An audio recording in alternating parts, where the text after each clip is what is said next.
Paper was like gold in medieval times.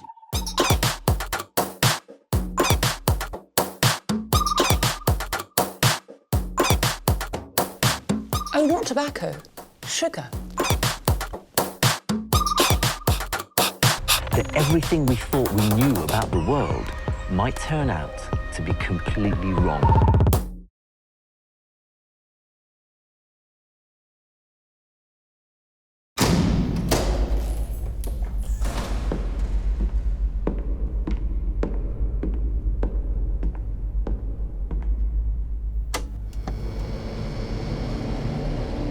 When the occasion arose to exhibit some violence, it came naturally. She didn't think twice, and she did it. He was really considered a monster. If you looked at him the wrong way, he would do something very, very bad to you. That is one thing that those people had in common, this ability to incite fear in people, because people do not know just how far they're prepared to go. This is the story of John Frederick Chow Hayes, Australia's first gangster, and Matilda Tilly Devine, Sydney's first Lady of Vice. Two of the most terrifying crime figures of the 20th century and veterans of the infamous razor gang wars of the 1920s. By the time they died, mourned by few, they'd each racked up more than 80 criminal convictions.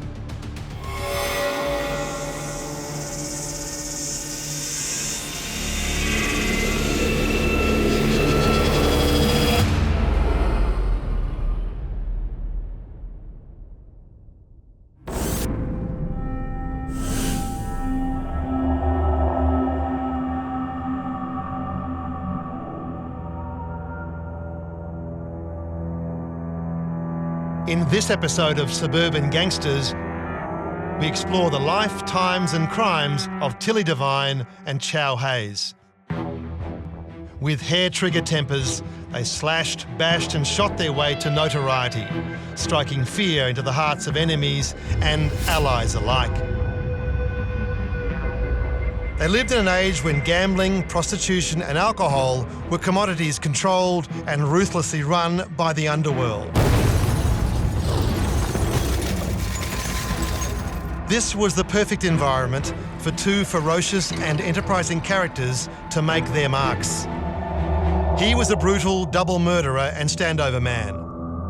She was a prostitute who clawed her way up from the streets to become the queen of the underworld.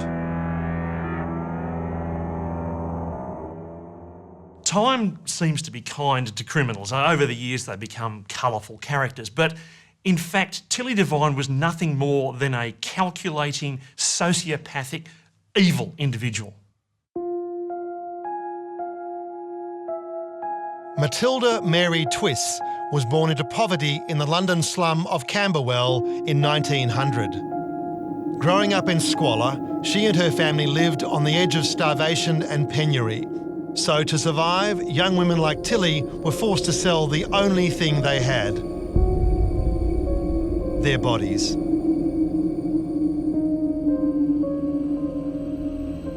For Tilly, it was the whorehouse or the factory, and there was little dignity to be found in either. People were prepared to do whatever it took to get out of the grinding poverty and hopelessness. And you have to remember that the options for women in Edwardian England, working class women, were very limited. It's hard to imagine how ghastly life would have been growing up in the slums of London pre and during the First World War. It would be almost Dickensian. So she had a very, very sad childhood. In fact, she had no childhood at all. She was already engaging in prostitution at the age of 14 and probably earlier. As a child prostitute, Tilly soon learnt that London's wealthy gentlemen, so dignified in their frock coats and top hats, had the greatest appetite for her wares. There was a very strong class dimension to prostitution in Victorian and Edwardian England. It's very clear that a lot of the men who sought the services of women for commercial sex were middle and upper class men. But there was a particular cachet about particularly young girls, and they were very much sought after by men of all classes, but particularly, I think, men of the upper classes who were prepared to pay large sums of money to get young girls. It's a terrible life. It's a terrible life. She would have been exposed to terrible exploitation. Violence is part and parcel of that working culture. It's not like it's, you know, some boudoir somewhere. It's a pretty terrible culture, and you get exposed to a lot of awful things. Survival was a daily test of character and resolve. If someone got over Tilly, she was finished. So she learnt to stand her ground and never stepped away from a street fight in her whole life.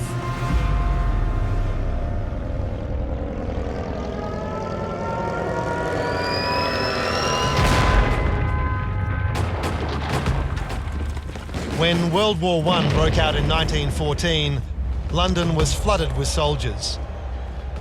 Among them, bronzed Aussie diggers ready to fight the Kaiser. Servicemen making their way to or returning from the horrors of the front sought comfort in the arms of prostitutes. For girls like Tilly, these men were a lucrative meal ticket. For young girls like Matilda Twiss, Australian soldiers were a prime target because they were very, very well paid. Unlike British servicemen, they were earning almost double the money that a Tommy Atkins soldier was earning. One of Tilly's targets was a strong, tall digger of dubious character named Big Jim Devine. Jim Devine was an appalling individual. He was violent, he was brutal, he was foul-mouthed, whether he was drunk or whether he was sober. He was the antithesis of the popular idea of the bronzed Anzac. He was anything but that. He was a malingerer. He spent most of his time, you know, either on the run or in the hands of the military police. Perhaps Tilly saw her own reflection in his dark nature, but something about this sullen, black-tempered man captured her heart, and the two were quickly married. He was 24, she, a not-so-sweet 16. I'm not surprised that Tilly was attracted to Jim, not just because it was useful to have a strong man to look after you, but also because it offered some possibility of a real escape from a life that I don't imagine had a lot of attractions in England during and after the First World War. Tilly no doubt saw in Jim a brighter future for herself. A year later, she left post-war London and followed her husband to a land of opportunity and a fresh start.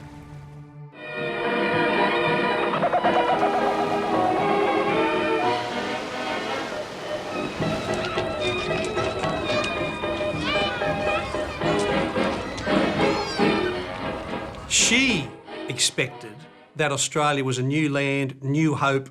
She wasn't going to go to the world of prostitution that she'd left behind in London. Unfortunately for Tilly, she'd married Big Jim Devine. He'd come back to Sydney, established himself as a standover man.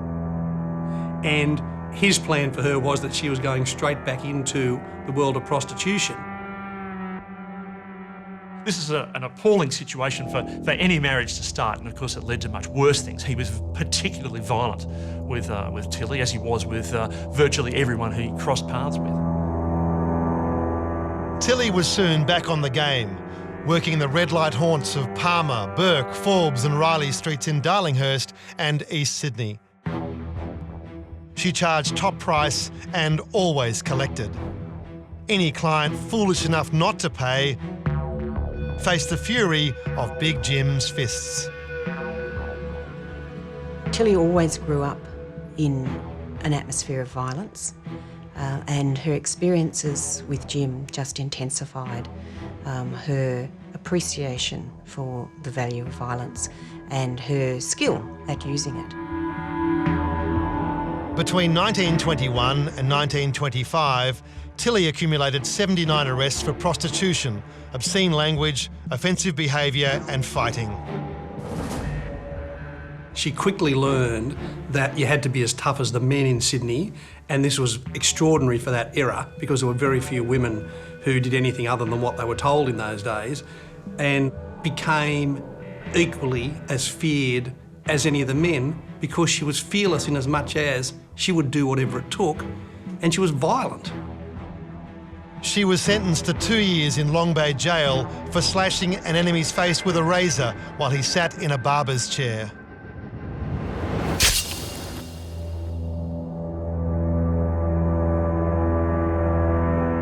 The idea that this woman, this small woman, would come in with a razor and actually do it herself, that's another level. I mean, we're talking about the mid-1920s here. I mean, women were not allowed in pubs. You know, they had to sit outside or sit in the parlour or whatever. And then to have this woman just arrive on the scene, and she was taking no truck from anyone. She was out there with a razor in her hand, and she was out there to go and hurt someone. That was unthinkable at that time. Tilly's time in prison was the perfect finishing school for the 25-year-old.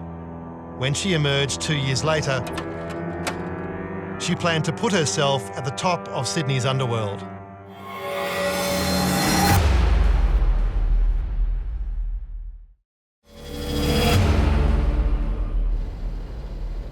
While Tilly Devine was doing time in jail for slashing a man's face to ribbons with a razor,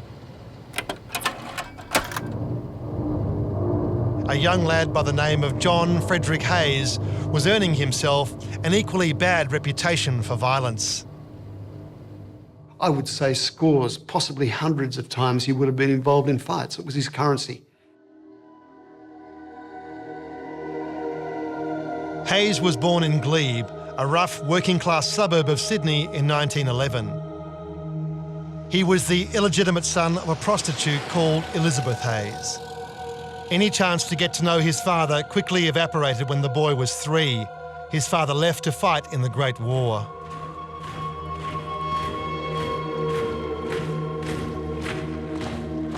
The First World War was like a giant wrecking ball through the male population of Australia, and particularly the cities. And it left a generation with a very disturbed or totally absent mentor generation. So Hayes, in fact, grew up with his father never being there and then dying, a grandfather briefly being there when he was very young and then dying, and so being in a household only with females. He had no male father figure, and he realised from when he was about 8 or 9 years old that in fact the women in his life were not going to assert any authority over him. He started roaming the streets and skipping school. Hayes' life from his earliest days was steeped in violence. During one fight, a boy called him a dirty chow, thinking that Hayes was of Asian descent. The racist nickname stuck. He learnt to fight on the streets, and by 11, he was part of a gang battling other louts and orphans for turf. Sydney in those days, inner Sydney, the working class suburb, was divided into half a dozen tough gangs. And these kids basically roamed the streets wild. A lot of them, their fathers had either been killed or injured in the war. There was no father figure controlling them. Chow and his cronies hung out at Railway Square, which was really the gateway to Sydney, probably the busiest part of Sydney. Here they would bash and rob new arrivals. It was also a launching point for shoplifting raids on the city's department stores. Those gangs were the breeding ground for the criminals. And in fact, what happened to Hayes was he found himself at age 14, after half a dozen convictions for shoplifting, being sent to Gosford Boys' Home. And Gosford Boys' Home, as he said, was where he met, at age 14 and a half, murderers.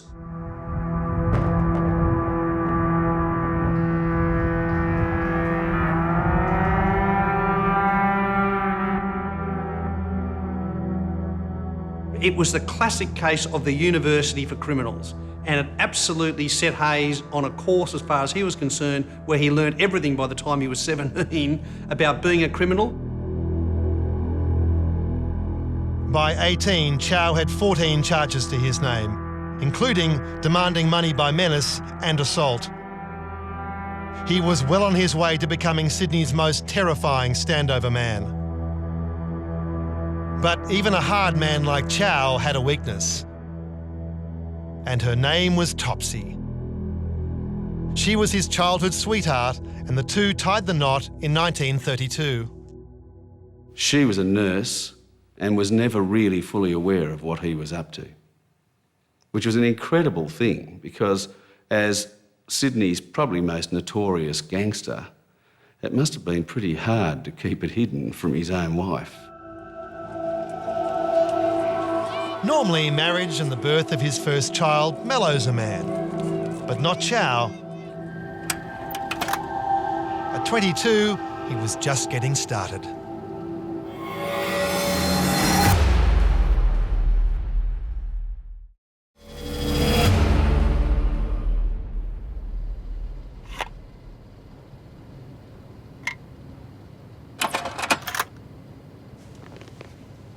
The worlds inhabited by the prostitute Tilly Devine and standover man Chow Hayes were soon to overlap.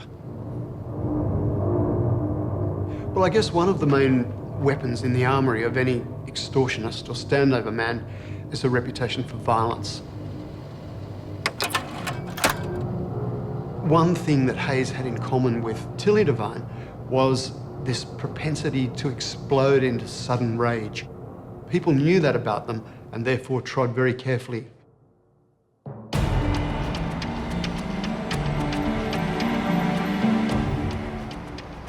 Sydney, New South Wales. Today, this glistening harbour city is on the travel itineraries of millions of tourists. The suburbs of Darlinghurst, Woolloomooloo and Surrey Hills have been gentrified and bear only the faintest scars of their sordid past. But almost a century ago, these were slums controlled by rival gangs that competed for illicit incomes. Off-course racetrack betting and prostitution were illegal, and there was a law that public bars had to close at 6 p.m. So, organised crime gangs satisfied the demand for girls, sly grog and a punt. Tilly and Big Jim Devine both got out of prison around the same time. Jim had been inside for acting as a pimp. This had given Tilly an idea. What Tilly learnt from her experience of exploitation was that she didn't want to be exploited again. If there was going to be any exploiting, she was going to be doing it. At the time, it was illegal for men to live off the earnings of prostitutes or to run brothels. But the law made no mention of women. Tilly takes advantage of this extraordinary loophole. There always seem to be these loopholes with governments around Australia in those days, but this one was that it was illegal for a male pimp, if you like, to run a bordello, but it was okay for a woman to run a brothel, and so she did. While Tilly opened a string of brothels in Woolloomooloo, Kings Cross and Darlinghurst, police and politicians were desperately trying to clean up the town. There was a lot of petty assault. There were a lot of returned soldiers themselves, young men who were addicted to drugs, particularly cocaine and morphine, which had begun in military hospitals but was continued in civilian life. Cocaine, once legally sold through pharmacies, was now outlawed. And heavy penalties for the possession of handguns were enacted. So what the criminals did was they got rid of the guns and they replaced them with cutthroat razors, shaving razors in those days. And these razors were used not only as a very effective weapon in separating somebody from their money in a hold-up, they became symbolic. They became known as the razor gangs for that reason.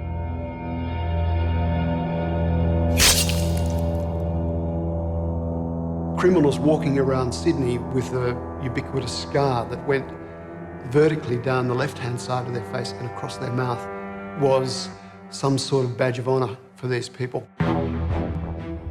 Tilly's great rival was a ruthless bootlegger named Kate Lee.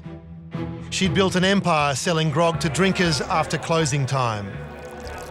Smart and opportunistic, Kate quickly added cocaine to her menu and watched her profits grow. A few suburbs away, Tilly and Jim Devine were quick to tap this new revenue stream.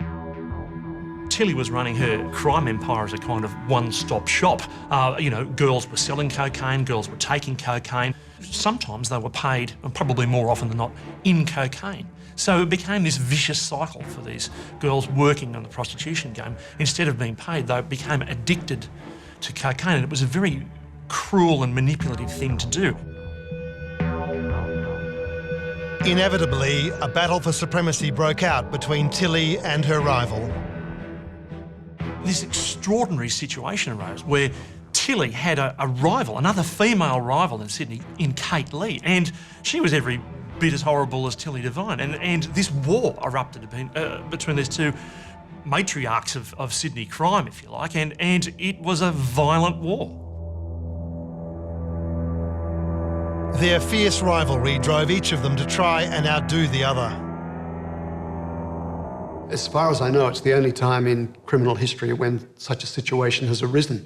And they succeeded because they were more ruthless, more powerful, smarter than the men who were vying for them.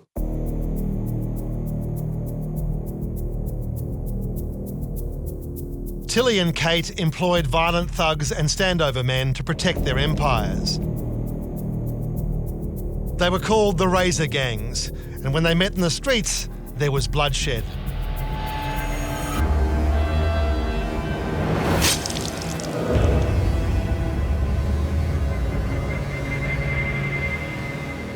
It just became worse and worse and degenerating into these enormous street fights with people wielding razors and belting each other to death. There was a major riot in August 1929 in Kellett Street in King's Cross, and something like 40, 50 gangsters going at each other with razors. One of Kate's men involved in that affray was Chow Hayes. He was a formidable fighter with a burning ambition to be Sydney's toughest thug. At the age of 23, with a string of arrests behind him, he achieved his goal and became Australia's first recognised gangster.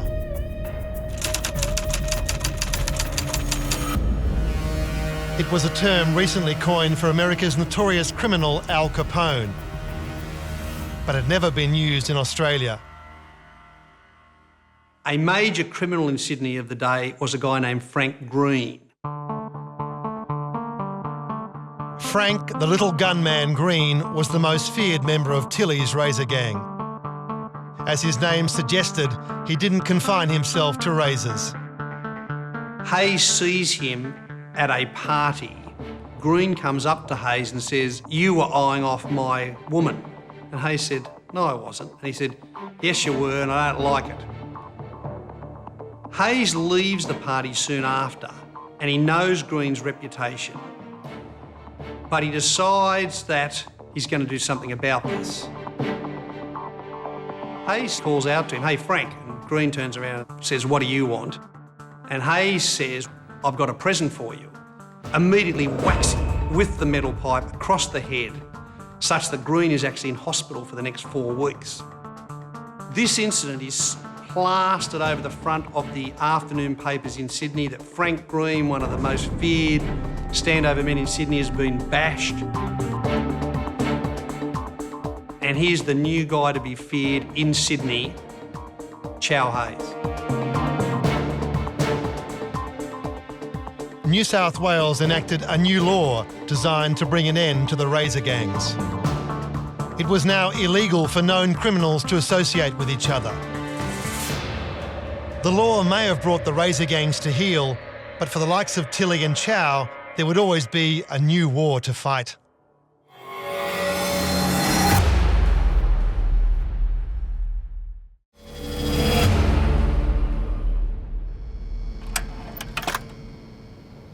From the time she first met Jim during the First World War, attaching herself to him just dragged her into a particularly violent life. She saw her own husband bash this bloke, the big Jim Devine with his great big fists, bash this bloke to the ground and then murder him with a cutthroat razor. So she was becoming seasoned to seeing these terribly violent things. Tilly was no stranger to violence or hard times. The tough London prostitute managed to weather Jim's abuse and the financial storm of the Great Depression. The Depression of the 1930s in Australia was very severe. A third of the workforce were unemployed, and in some areas, particularly working class areas, that figure, could reach 50%. So that affected families, it affected women as well as men.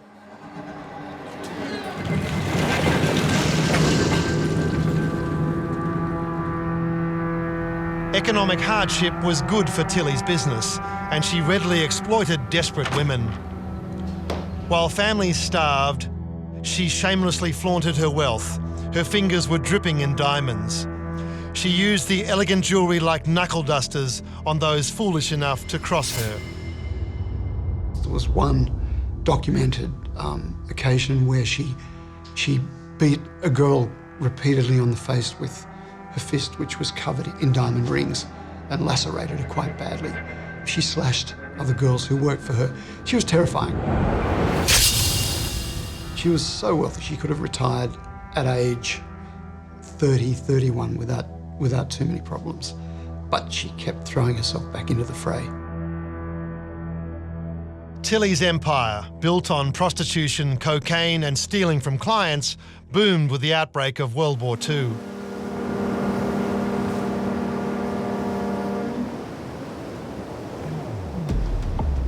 The outbreak of World War II signified the end of the Great Depression. So all of a sudden, the economy had a massive boost. There was money about, and Sydney was again awash with soldiers. She had brothels opening up and she had girls working around the clock. And what she tried to do was gain some kind of respectability rather than notoriety. And I guess this came from her childhood. Growing up in the slums and wanting some kind of recognition and some standing in society, that it had a sort of cornerstone of respectability about her. Sydney was a place where a rapid social ascent was possible. The one-time street prostitute was a regular in the social pages, which reported on the extravagant parties she held at her beachside home.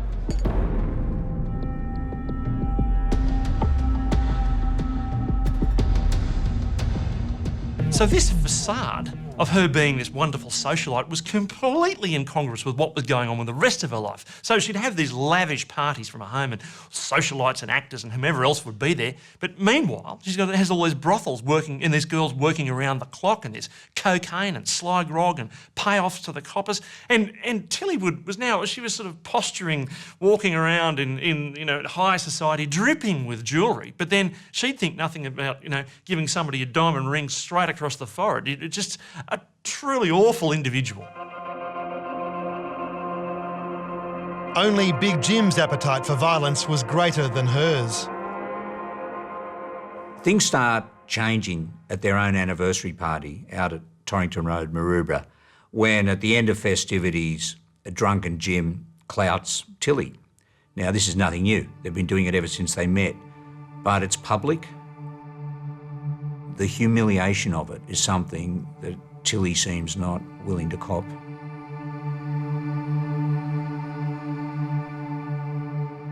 The end of the relationship for Tilly Devine and Big Jim Devine comes in 1948.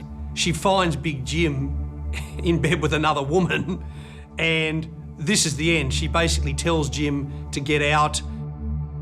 He leaves the house, and mysteriously, 2 days later, he is suddenly attacked in the street and slashed with a razor, and everybody knows who arranged it. Decades of abuse came to an end when she filed for divorce. Big Jim faded into the history of Sydney's underworld. and his ex-wife Tilly continued on without him.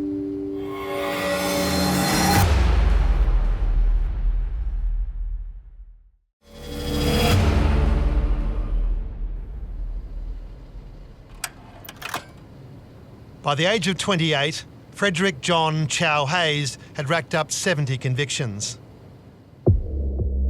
Theft, resisting arrest, demanding money with menaces, riotous behaviour, armed robbery occasioning bodily harm, and soon, murder. Chow Hayes has an unbelievable criminal record where there's dozens of appearances in court, and he in fact ends up in and out of jail, in for 6 months, out for 6 months, in for 3 months, out for 3 months. Jail, in Chow's opinion, was merely an occupational hazard. All he cared about was, as soon as he was out of jail, you had to quickly re-establish that you were the toughest guy in Sydney. Your reputation relied on that so that you could automatically collect the standover without having to do much about it. If you didn't, there would be other young up-and-comers who would want to establish their reputation as the toughest man in Sydney, and he wasn't going to let that happen no matter what. Chow Hayes would graduate from thug to murderer with the killing of Bobby Lee in 1951. Lee was a boxer who'd come to blows with a member of Hayes' gang. Lee knew that Chow would retaliate, so he decided to get in first.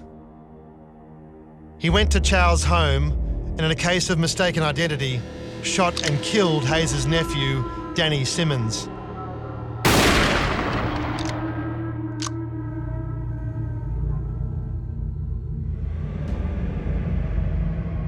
Bobby Lee disappeared into hiding and Chow burned for revenge. Not long after, Chow got wind that Lee was going to be at the Ziegfeld Club, a seedy dive in Sydney's King Street.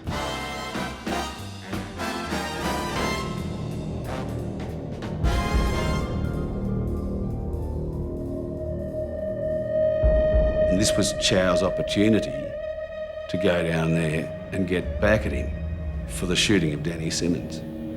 And he made a fatal mistake by telling his wife that he was going to the Ziegfeld room, and she said, "I love to go dancing." And of course he wasn't in a position to say, "Well, actually, I'm not going there to dance. I'm going down there to shoot somebody."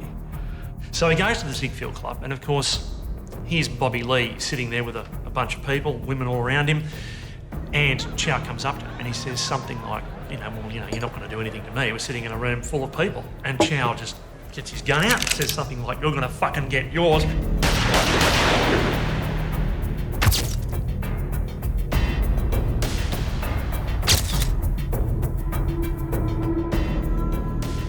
In front of his wife Topsy and 350 witnesses, Chow shot Lee at close range.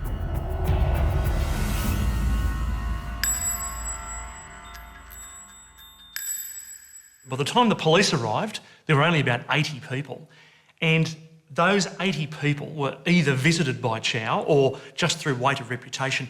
None of them actually saw anything that happened, and they couldn't find who actually pulled the trigger and killed Bobby Lee.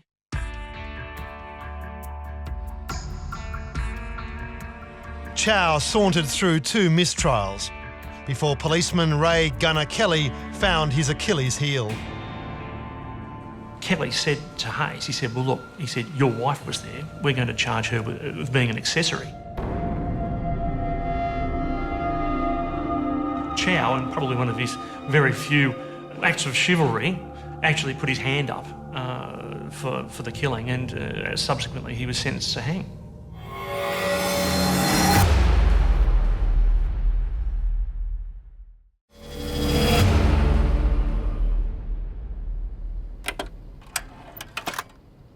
In 1945, Tilly was at the peak of her power. She had navigated her way through prison, the Razor Wars, decades of domestic violence, and had grown rich through the Great Depression and Second World War. On May 19, her life seemed complete when she tied the knot with her new love, Eric Parsons. He was a criminal, but a gentle, subservient type. And Tilly, of course, who has all the notoriety, all the publicity, all the power and all the money at this stage, basically rules the roost in that relationship, but she's still gone back into the criminal milieu to find her next partner. In an ironic twist to this tale, Tilly, once the battered wife, turned into the oppressor, as her nephew, Dr. George Parsons, explains. And there's a couple of legends about him. If he was dancing too close to somebody, she'd sort of deal with him. There is one legend, I don't know whether it's true, that she once shot him in the knee on the wedding night when they were, because he was dancing a bit close to somebody. So he was a nice bloke and very understanding, getting shot out the way he did. Tilly had transformed herself into tabloid royalty. She was known as the Queen of Woolloomooloo.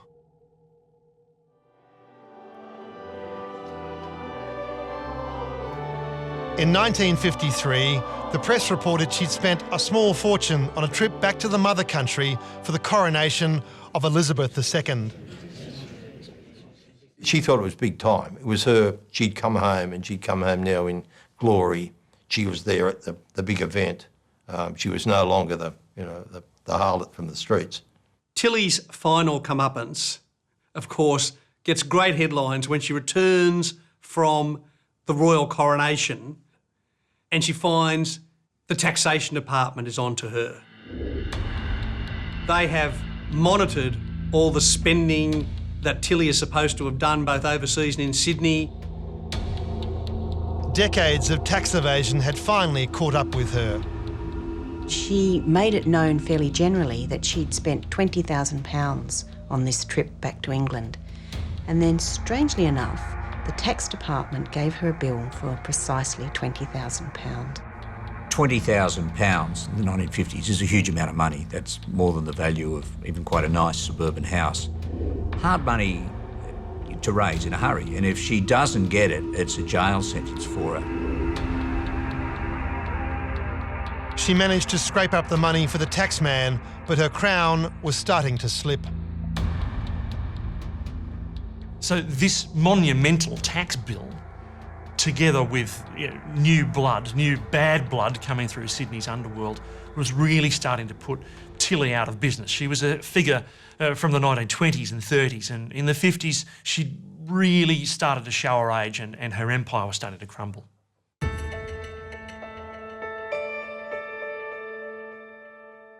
She outlived her old nemesis Kate Leigh, but Tilly, battle-scarred and exhausted, faced a fresh wave of enemies.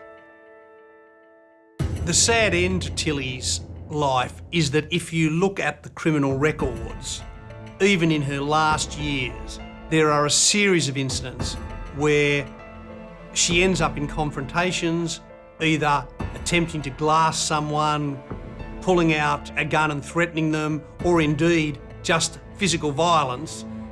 And this is a woman who now is well past her prime, but still, without thinking, immediately resorts to physical violence whenever her temper triggers off.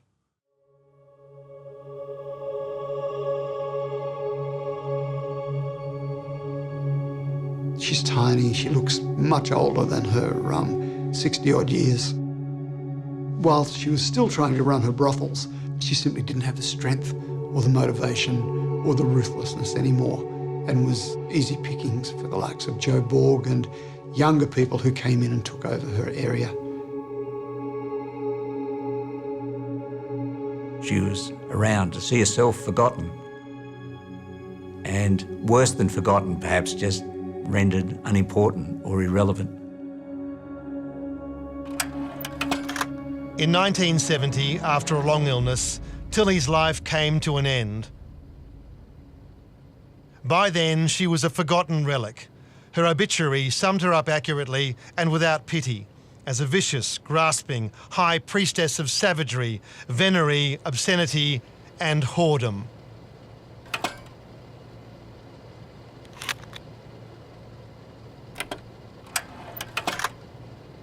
Chow Hayes, Australia's first gangster, would soon suffer the same humiliation and simply fade into oblivion. He had been sentenced to hang for the 1951 murder of boxer Bobby Lee, but escaped the hangman's noose when capital punishment was abolished in 1955. When Hayes is eventually released from jail in the 1970s, the world has changed.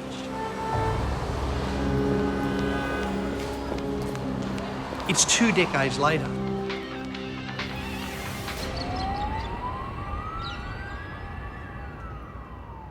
The criminal background that Hayes relied on had largely changed, and now it was the drug trade. Most of the people that he knew had either died or had grown old, had disappeared. He found himself almost with nothing to do and no one to stand over.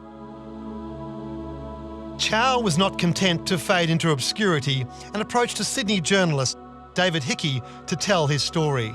He was interested still, as an old man, in making sure that his reputation was as the feared man. And in some ways, the appeal of the celebrity criminal was there for him, and he resented the fact that there were all these, while he'd been away, new criminals had come along who got all the front pages of the newspapers, and everyone had forgotten about him. Hayes returned briefly to the media spotlight when the book was published in 1990. He was a man who would walk in, he would sit behind the radio microphone, he would be asked the first question. Without blinking an eye, he would give the details of how he brutally murdered someone, how he shot someone, what he thought about that, and every interviewer, without exception, would almost recoil in horror. And do you feel any remorse for it now? No.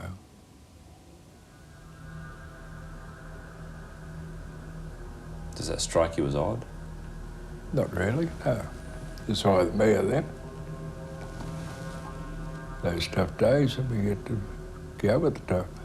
Well, it wasn't really either you or them. You could have walked away from most of that. Oh, yes, could have walked away, but you'd have lost face if you'd have walked away.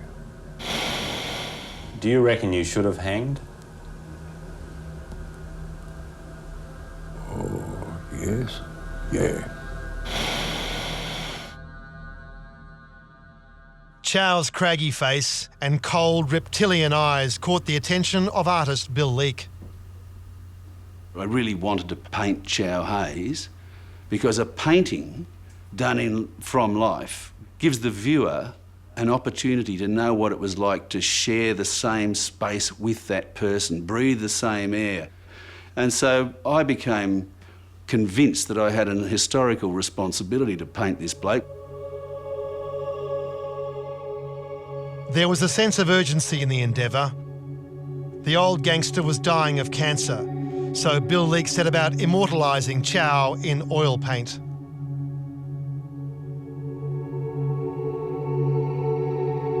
He was in such a terrible state. You know, he had an oxygen mask on, which he kept moving aside, and he was coughing up shards of his lungs, I think. I couldn't tell what it was, but it didn't look too good to me.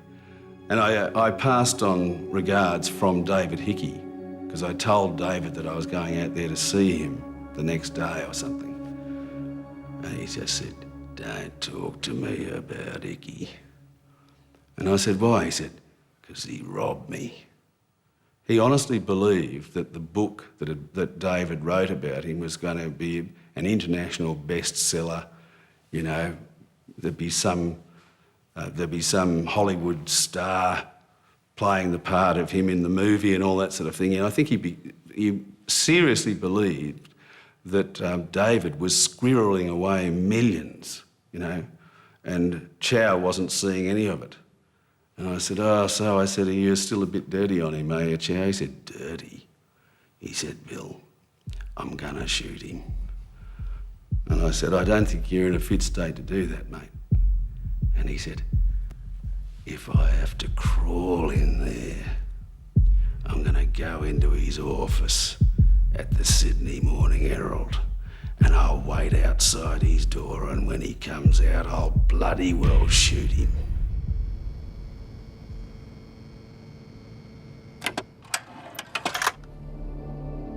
Chow believed you could measure the worth of a man by the number of people who attended his funeral.